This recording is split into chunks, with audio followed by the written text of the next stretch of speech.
Assalamualaikum warahmatullahi wabarakatuh. Perkenalkan, nama saya Nabila Khairunisa dengan NIM 2231141151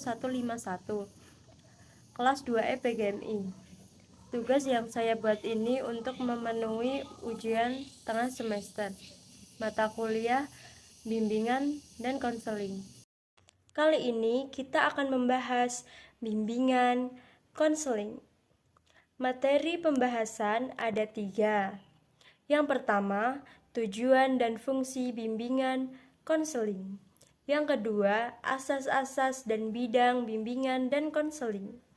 Yang ketiga, jenis layanan dan kegiatan pendukung bimbingan dan konseling. Yang pertama, tujuan bimbingan konseling.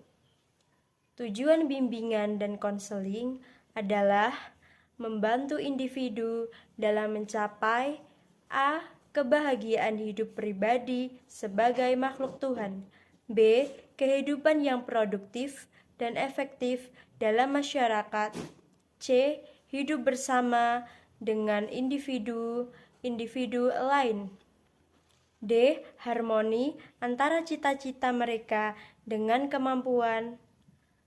Fungsi bimbingan dan konseling. Pemahaman membantu peserta didik untuk memahami dirinya dan lingkungan sekitarnya agar dapat mengembangkan potensi dirinya secara optimal dan menyesuaikan diri dengan lingkungannya secara dinamis dan konstruktif. Fasilitasi memberi kemudahan dalam mencapai pertumbuhan dan perkembangan yang optimal, serasi, selaras, dan seimbang seluruh aspek dalam diri peserta didik. Penyesuaian. Peserta didik dapat menyesuaikan diri dengan lingkungannya secara dinamis dan konstruktif. Penyaluran membantu peserta didik untuk menentukan kegiatan ekstrakurikuler, jurusan, atau program studi dan memantapkan penguasaan karir yang sesuai dengan kemampuan, minat, dan bakat. Yang kedua, asas-asas dan bidang bimbingan dan konseling.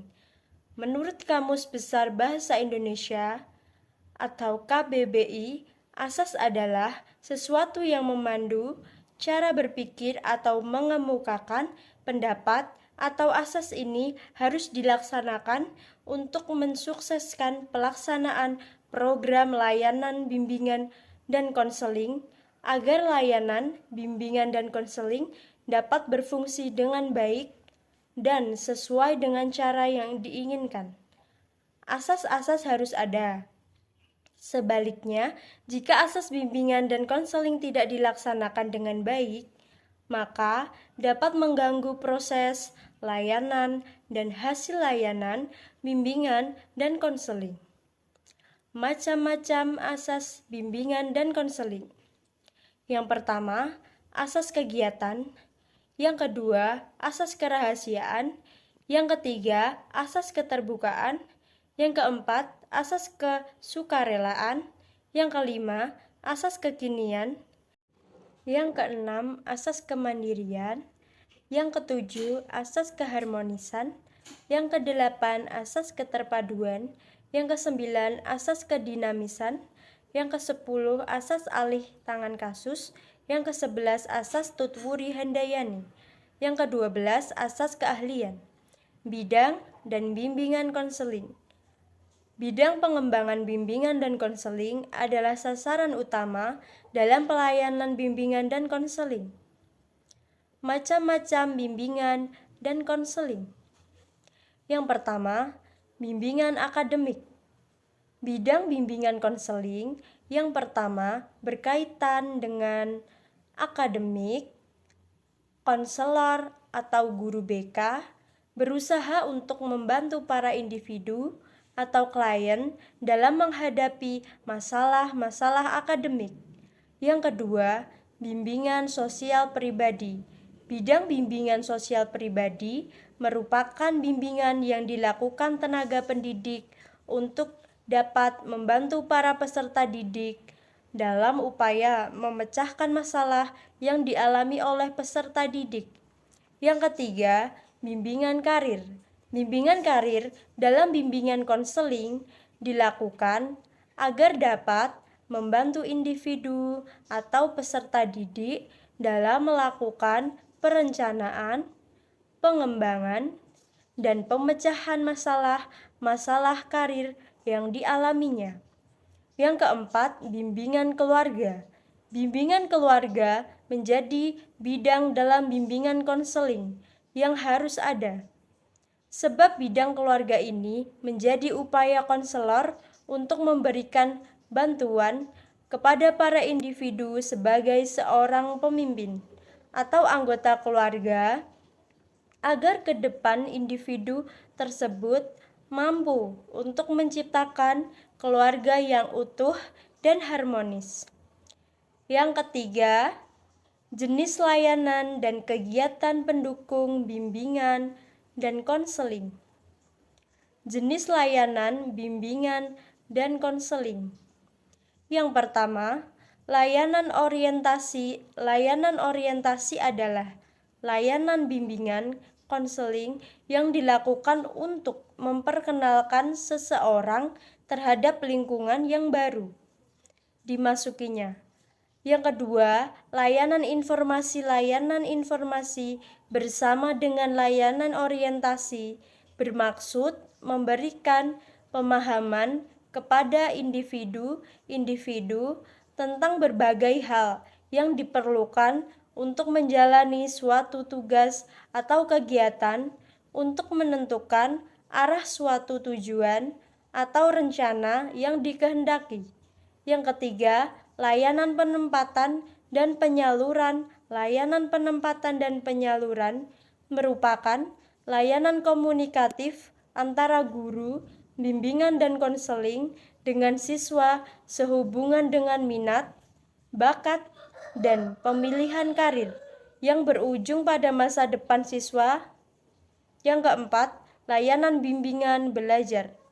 Layanan bimbingan belajar merupakan salah satu bentuk layanan bimbingan yang penting diselenggarakan di sekolah. Yang kelima, layanan konseling perorangan. Layanan konseling perorangan sebagai layanan bimbingan dan konseling dapat diberikan di sekolah ataupun di luar sekolah. Penyelenggaraan layanan konseling perorangan di sekolah memusatkan pada perkembangan dari siswa. Yang keenam, layanan bimbingan konseling kelompok. Layanan bimbingan konseling kelompok merupakan layanan bimbingan yang diberikan dalam suasana kelompok. Kegiatan pendukung bimbingan dan konseling. 1. Aplikasi instrumentasi bimbingan dan konseling. Aplikasi instrumentasi adalah upaya pengungkapan melalui pengukuran dengan menggunakan alat ukur atau instrumen tertentu. Tujuan aplikasi instrumentasi adalah supaya diperoleh data tentang kondisi tertentu dari klien atau siswa. 2. Himpunan data. Himpunan data bermakna usaha-usaha untuk memperoleh data tentang peserta didik, menganalisis, serta menyimpannya. 3. Konferensi kasus. Konferensi kasus adalah kegiatan untuk mengumpulkan data yang lebih banyak dan lebih akurat, serta menggalang komitmen pihak-pihak yang terkait dengan permasalahan tertentu dalam rangka penanganan masalah. Yang keempat, kunjungan rumah. Kunjungan rumah bisa bermakna upaya mendeteksi kondisi keluarga dalam kaitannya dalam permasalahan individu atau siswa yang menjadi tanggung jawab pembimbing atau konselor dalam pelayanan, bimbingan, dan konseling. Yang kelima, alih tangan kasus. Alih tangan kasus adalah pelayanan untuk mengantarkan klien ke ahli yang benar-benar berkemampuan dan berkewenangan dengan mengentaskan masalah klien. Sekian video dari saya, kurang lebihnya mohon maaf. Wassalamualaikum warahmatullahi wabarakatuh.